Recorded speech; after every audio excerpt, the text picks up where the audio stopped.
Okay, I'm back.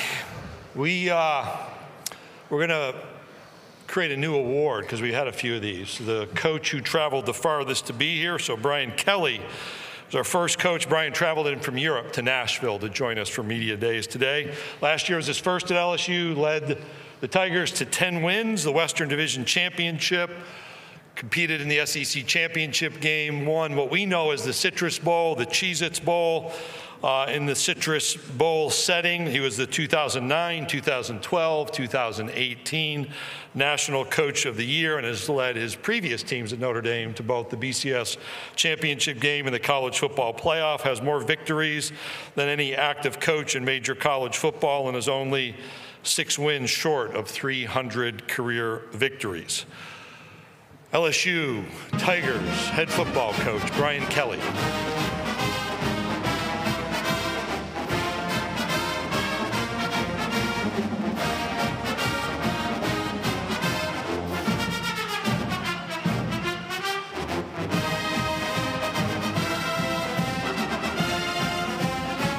Good afternoon, everyone. Pleasure to be back here talking football here at SEC Media Day.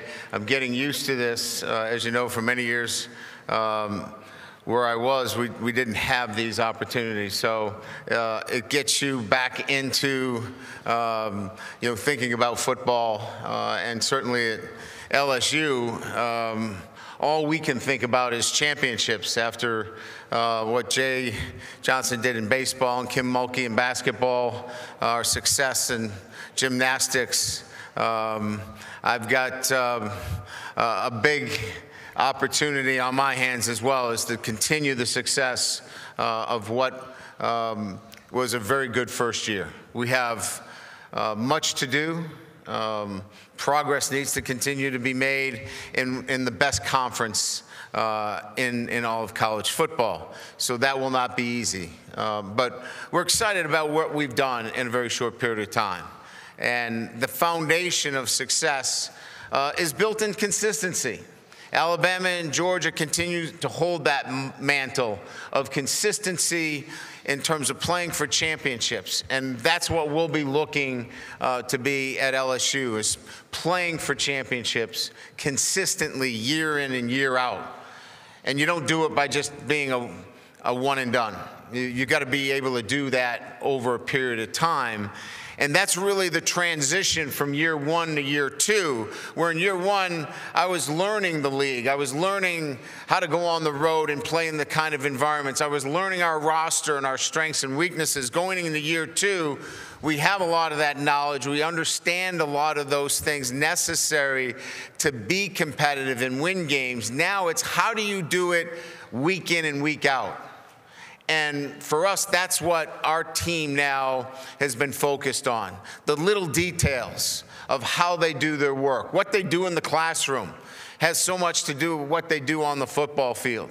How they live their lives, what they put in their bodies, how they train. All of those things matter on a day-to-day basis when you're talking about consistency with your process. And so where we are in year two is that we have a football team that's coming. They're moving in the right direction. We still have some weaknesses that we're working on.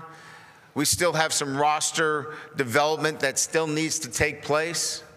I think the exciting parts are keeping your staff together, and the continuity of our staff with our coordinators and leadership is in place. That will make it for seamless communication as it relates to our day-to-day.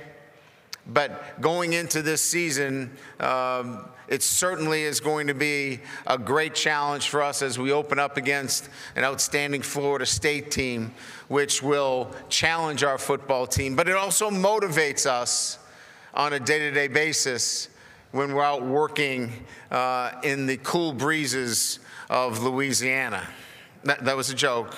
It's been as hot as I can ever remember training a football team. So we have to be very conscious and safety concerns relative to how we train and take care of our football team going into it. But they're highly motivated because of that opener against Florida State. And then we get a chance to play against HBCU, the great team at Grambling, and the great Eddie Robinson's program. We're excited about that opportunity, an in-state team for us. And then on the road at Mississippi State, and we're off and running with SEC in 2023. So again, on behalf of Scott Woodward, my athletic director, and our entire staff, we're excited to be here today. And with that, I'll turn it over to our moderator. Thank you, Coach. If you have a question, please raise your hand. Again, please give your name and affiliation. And we'll start with questions, Coach, right in front of you, about 4 rows back. Hey, Brian, Colin Wilson with the Action Network. Last year, I was the first to ask you about your offensive line. It had some inexperience. That offensive line ended up #1 in stuff rate, #1 in line yards. This year, you lose 60% of your pass breakups. Did the transfer portal, which was ranked #1, did that address those issues about losing guys in the secondary and the back 7? So, again, I think, when we talk about areas within your program that you're coming but you're not there yet, when you have to dip into the transfer portal, and this is just my perspective, when you have to dip into the transfer portal and bring in that many guys on defense, that's an area of concern because you really don't know what you have until you play against Florida State.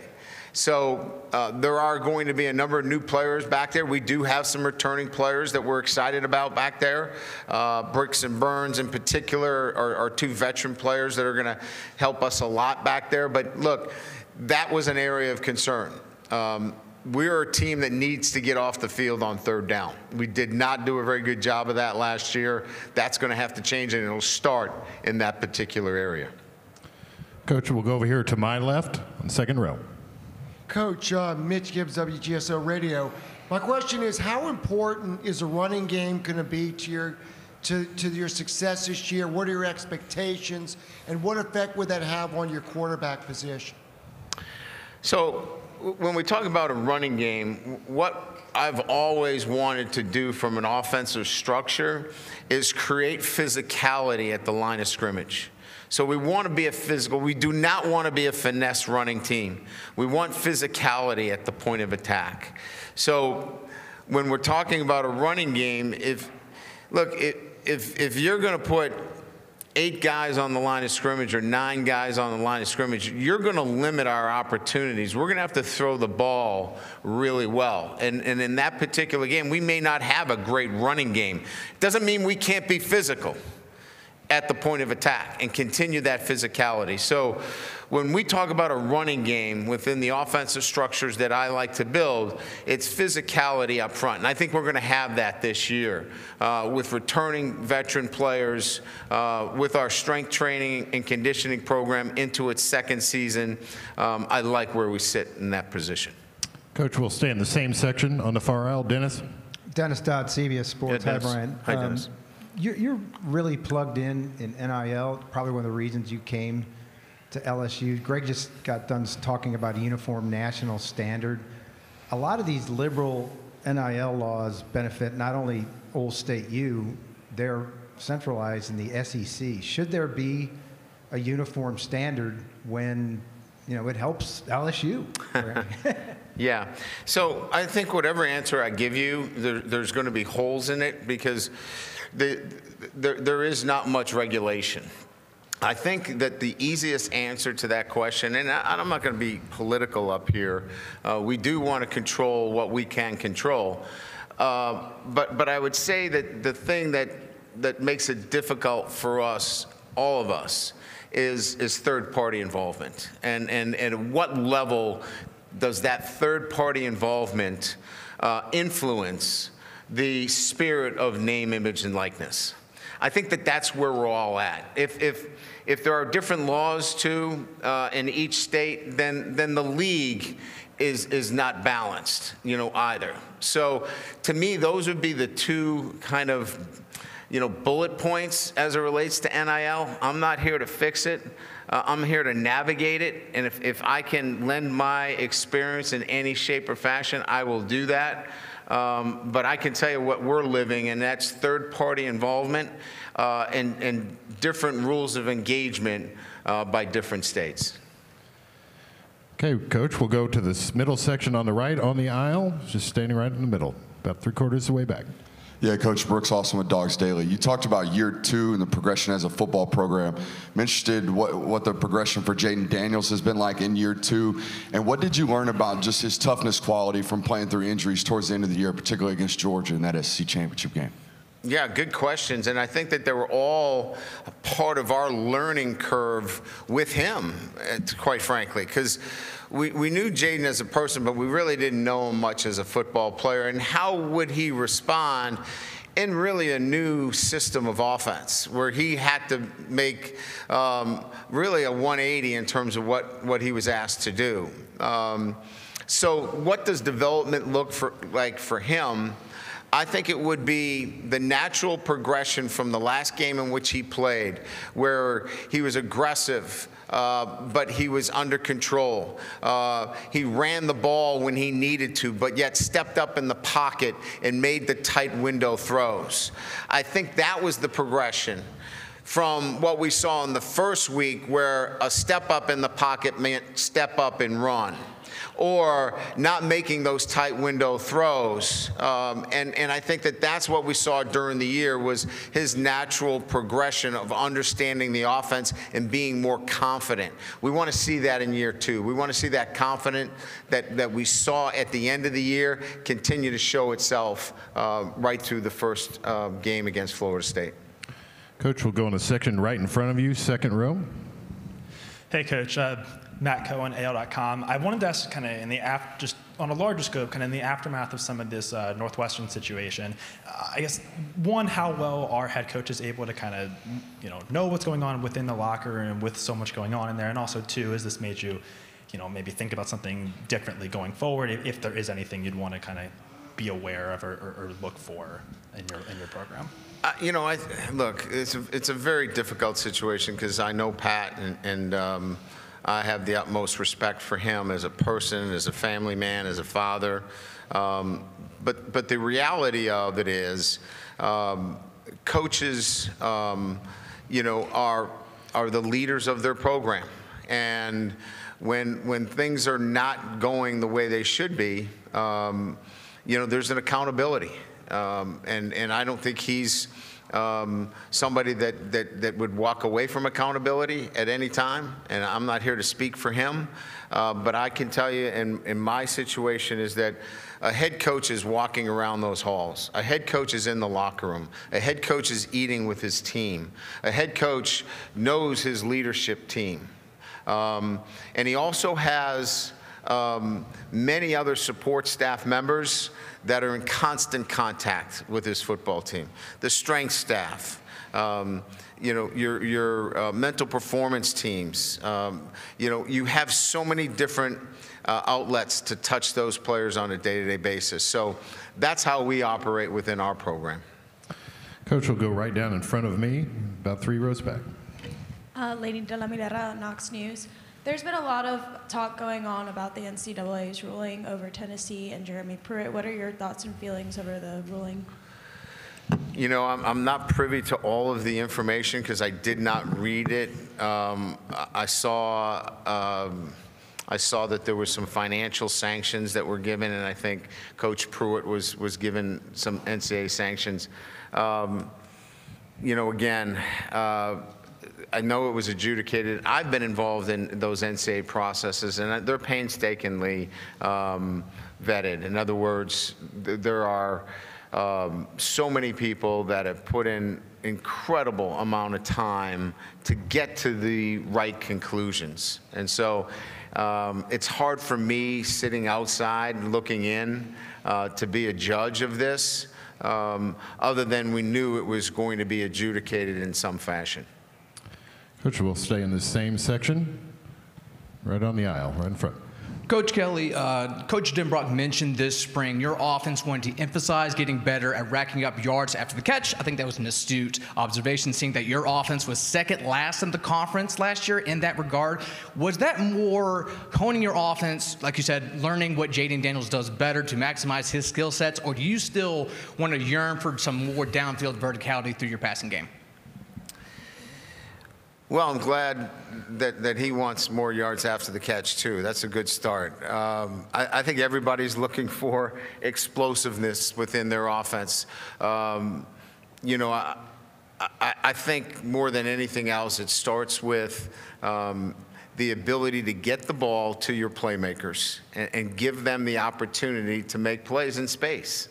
It's that simple. And I don't know that we clearly could have done a better job at that last year, but we feel like this spring was an opportunity for us to really focus on those things, and we liked what we saw. So without giving up, state secrets here, we think that we really focused on giving our kids a chance to catch it and go, because we think we have a number of receivers that can influence the game that way. All right, Coach, we'll go to the back right corner alongside the wall. Hey, Gabe Burns, AJC. Obviously, Georgia is the standard in the conference right now. I'm just curious, how do you close the gap with what they've been doing, and do you feel your program's doing that? It's a measurement of, for everybody in here to see it on the field, right? That's how everybody measures, is the gap closing. What's the score of the game? What's the eye test tell me? What's the competitiveness of that game? We'll only have that opportunity if we get into the championship game against Georgia. I know that based upon how we've recruited and how we'll continue to recruit, that we'll have a football roster that will be able to compete against Georgia. Is that right now? No, it's not. But if we continue to do what we're doing, we're going to have a roster that can compete against Georgia, and then it's just a matter of getting it done on the playing field so everybody then can assess they've closed the gap. Coach, we'll go right here in front of us, here on the left. Bob. Hey, Brian. Bob Holt, Arkansas Democrat. Read about Josh Williams. He's had a pretty interesting route to being a starting running back in the SEC at a program like LSU. What's your take on him, and what got him to this point? What do you expect from him this season? So I think what we were looking for from him more than anything else, and in that position, was reliability. Somebody that we could rely on first, second, and third down, whether it's pass protection, whether it's catching the ball coming out of the backfield, running the ball, making the tough yards, and he was able to fill that and do an incredible job on all three downs. He also brought great leadership. He's a guy that is respected by so many. So when you're transitioning a program, the things that have always caught my eye early on for playing time, or you could say, what are my favorites and who are my favorites? Guys that can stay on the field, guys that are reliable, guys that you can trust, and then can be productive when they get the chance. And Josh was that, and he was a great leader off the field. Coach will go straight in front of me, 3 rows back. Coach, in year one, you guys were all over the place. You lost a team that didn't make a bowl game in Texas A&M. You came one point from beating Alabama, but you still won the West. Given your comments about Jaden Daniels earlier, are you committing right now that he is your starter for game one? And also, have you worked on your recruiting accent for the 2024 cycle?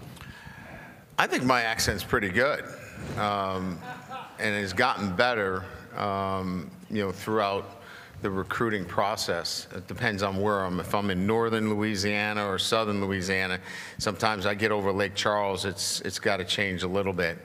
But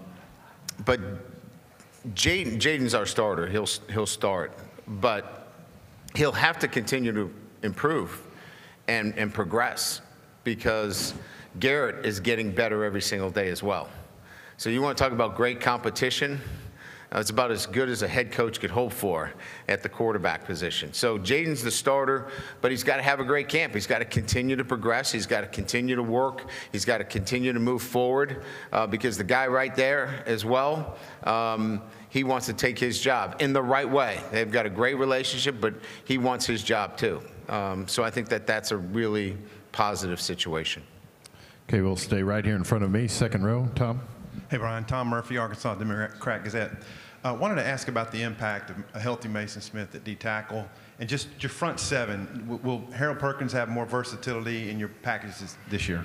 Yeah, so getting a guy like that back changes a lot of things because, last year it was a double fan situation. You could slide the center guard tackle to one side and really be 3-on-2 on one side to him.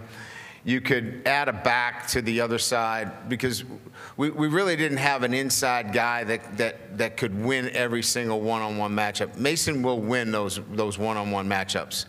So if you're going to do that and protect the edges on every play against what we feel are going to be some guys that can come off the edge, and Harold Perkins in particular, you're going to leave him singular inside, and we think he could have an incredible year if that's the case. Once you decide now that you're going to leave two guys on him inside, you get some singular matchups on the outside. That's where he becomes a huge presence for us this year. Coach, we'll go over here to our right on the far section. Right over others. Right here. Right Coach, there. Chris Phillips' Spurs Up Show. You guys made a splash in the portal, landing Logan Diggs, the transfer running back. Just talk about what he means for your offense, what you like about his game, and how you think he can assist Jaden Daniels in your offensive attack this year. Yeah, his ability to catch the ball coming out of the backfield.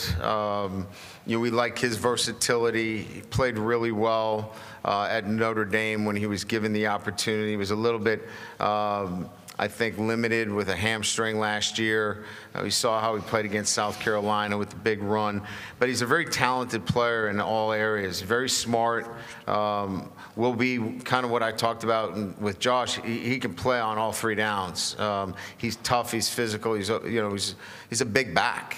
And with speed, vision, it just adds to that room with experience, and that's kind of what we were looking for. Coach, we'll go back over here in front of me, about 3/4 of the way back on the aisle. Yep. Go ahead. Yep.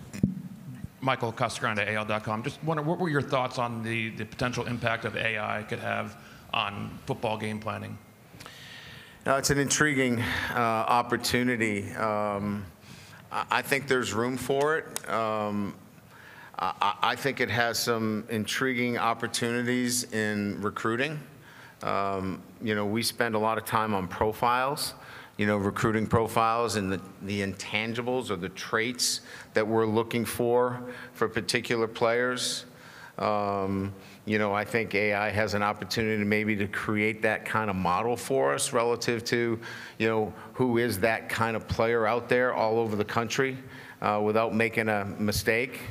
So I think that there's going to be room for it. I think it's exciting and something that we're about to venture into. Coach will go right in front of me, second row. Coach Mitch Lucas, I'm right here. Okay, Kilgore News Herald, Kilgore, Texas, and thefootballbeat.com. Looking back, this is kind of off the cuff, but you've been successful everywhere you've ever been. Independent at Notre Dame and now in the SEC. Can you just look back? I know we're getting ready to start 2023, but could you just look back? If you could talk about the success you guys had right off the bat in last year, building upon that success, what would you expect to go from there? Well, I think last year, again, as I mentioned, what we were able to do was really give our players a clear vision and a clear plan as to what we wanted them to do on a day-to-day basis. Here are the standards. Here are the non-negotiables. Here's where you can't cross that line. And if you stick with these non-negotiables, that you have to do these things every single day and be accountable to them, we have a chance to build a relationship on a day-to-day basis that you'll see that will prepare you for success. And the real crossroads for us was when we got beat bad by Tennessee, because a lot of that trust can go right out the window in year one when you get beat that bad. But our kids hung in there, and they they gave us the trust necessary to work through that. And they went back and they worked harder and they worked to the details that we told them we needed to. And then once we got past that Tennessee game, I think we had those guys bought in. And so you're going to need some of those moments in year one where those young men go, we're in, we're going to stick with you. And sometimes it doesn't happen that way. In this instance, it did. Hey, we have time for two more. We'll start right in front of you, Coach, on the aisle. Right here, Trey. Hey, Coach, Trey Biddy, Hog Sports, 24/7 Sports. I was just looking at your schedule, and Week 3 SEC play starts. You're on the road at Mississippi State, a game against Arkansas at home that played you tough last year, at Ole Miss, and at Missouri. I know you probably take a one-game-at-a-time approach, but given that 3 of your first 4 SEC games are on the road, is there a different mindset or a different approach that you take with your team to kind of gear them up for that stretch? Yeah, I mean, we're going to have to deal with, you know, how we want to handle that. Certainly, 3 out of 4 on the SEC is on the road is a difficult stretch. But later in the season, we're going to have, you know, as you see, we're going to have 5 out of 6 at home. So I think this is going to be much more about the right mindset earlier in the season as we get through the month of September. You know, getting your guys thinking in such a short period of time where we just work this 1 week at a time and keep them short focused. I think that's what we're going to have to do with the kind of tough schedule we have early on. Coach, we'll take one final question in the section in front of us to the left on the aisle. Coach Kelly, Drew DeArmond, WZZN Radio, Huntsville, Alabama. When you were building your new staff when you came to LSU last year, what did you see in Matt House that attracted you to hire him? And talk about the job he's done for you so far at LSU. There's a number of things. See, I've known Matt for a long period of time. I knew him way back when I was at Central Michigan, but I got to know him better going up against him when I was at Notre Dame. He was at Pitt. He was at North Carolina State. I always hated going against his defenses. They were versatile. They were difficult to read. There was unpredictability in them, and they changed from week to week. And I wanted that in the SEC. And, you know, again, when you're dealing with the NFL, it's never easy to get somebody, and you never know whether you can get them released from their contract. But, you know, with a little bit of luck and the help of Andy Reid, we're able to get him to LSU, and couldn't be more excited because of that. Coach Kelly, thank you for your time this afternoon. Thank you. Appreciate it.